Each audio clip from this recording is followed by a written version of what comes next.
Hi, ഇന്ന് മെഹ്റാജ് നോമ്പിൻ്റെ നോമ്പ് തുറക്ക് വേണ്ടിയിട്ടുള്ള പ്രിപ്പറേഷൻസ് ആണ് കേട്ടോ നടക്കുന്നത്.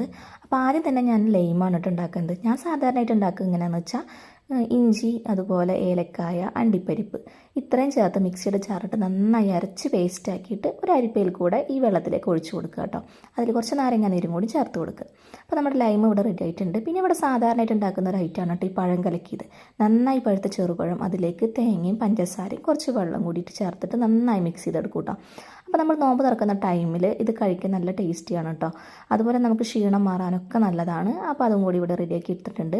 പിന്നെ ഞാൻ ഒരു 2 സ്നാക്സും കൂടി ഉണ്ടാക്കുന്നുണ്ട് കേട്ടോ. അപ്പോൾ എണ്ണയിൽ പൊരിച്ചിട്ടുള്ള ഐറ്റംസ് ഉണ്ടാക്കില്ല എന്ന് എന്നും വിചാരിക്കും കേട്ടോ. പക്ഷേ ആ ഒരു ടൈം ആകുമ്പോൾ നമുക്കത് ഉണ്ടാക്കാതിരിക്കാനും പറ്റില്ല, ഒന്നുമില്ലല്ലോ എന്ന് വിചാരിച്ചിട്ട് ഉണ്ടാക്കും. അപ്പോൾ അത് ഒരു പഴംപൊരിയും അതുപോലെ പക്കവട റെഡി ആയിട്ടുണ്ട് കേട്ടോ. പിന്നെ ഫ്രൂട്ട്സും കൂടി നമ്മൾ കട്ട് ചെയ്ത് വെച്ചിട്ടുണ്ട്. അപ്പോൾ ഇന്നത്തെ വർക്കൊക്കെ കഴിഞ്ഞു കേട്ടോ. അപ്പോൾ അത് നമ്മൾ നോമ്പ് തുറക്കാനുള്ള തിരക്കിലാണ് കേട്ടോ. അപ്പോൾ ഇന്നത്തെ വീഡിയോ ഇത്രേ ഉള്ളൂ. ഇഷ്ടപ്പെട്ടു കഴിഞ്ഞാൽ എല്ലാവരും സബ്സ്ക്രൈബ് ചെയ്യുക.